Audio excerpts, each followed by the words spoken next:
moo tax foofu man j'interpelle Pastef ñu politique ba mu saf sàpp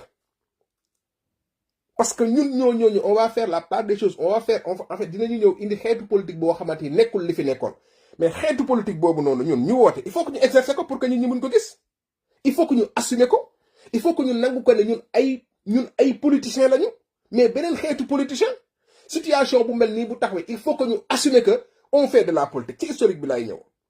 Macky Sall bi mu dégagé Abdoulaye Wade dégagé Khalifa Sall Ousmane Sonko ñu bëgg ko dégagé ñu tegal ko lu métti ci xam-xam ci xeltu ci fit ci job ak taxawaay ci terrain bi ñu bëree ngi wax fii di gërëm Macky Sall parce que deful troisième candidature naka nga mën a ñëw taxaw ñu bëri nga ne Macky Sall amul droit def troisième candidature mu déclaré ko 3 jeunes sénégalais dee ci après nga ñëw toog di ko gërëm ne ko Macky Sall bon finalement def na grandeur parce que dafa fekk ci ñett ñooñu dee sa mbokk bokku ci sa doom bokku ci c'est pas sa jarbaat bokku ci man cette façon de penser man je ne comprends pas Macky Sall c'est un Sénégalais comme nous qui à un moment moom moo jóg comme ñun Pastef ni ñu jógee dem defi politique mu jóg ne damay defi politique pour daagaan kii bi noonu la ko yeneen Sénégalais mën a defee noonu la ko yeneen Sénégal defee mais ban prérogative la ko moom ba ñun ñu koy tagg wala ñu koy jëlloo njukkal ci koo xam sax déjà moom moo taxaw ne da ngeen ma koy ñaan ci njekk loolu yëpp nit ñi bëgg ko fi fàtte naan dañuy gërëm Macky Sall parce que bàyyi na Macky Sall bu bàyyi c'est parce que taxawaayu askan bi la te ci biir taxawaayu askan boobu noonu patriote yi am ci taxawaay gu mat sëkk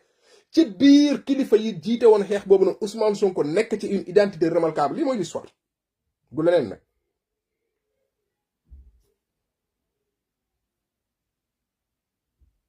lii mooy l'histoire Macky Sall ba muy déclaré ne duma def troisième candidature ci la déclaré leneen loo xam waxtaane nañ koy fàtte xew yi fi émission yaa ngi fi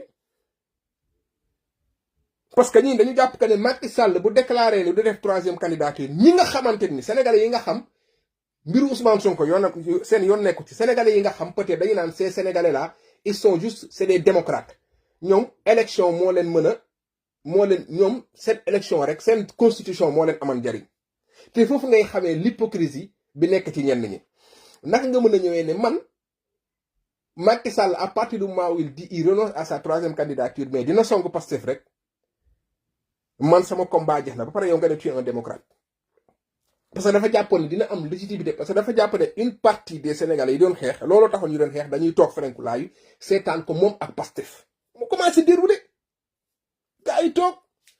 état dëgër na songu nañ ñu tas Pastef def yenn affaire looloo xew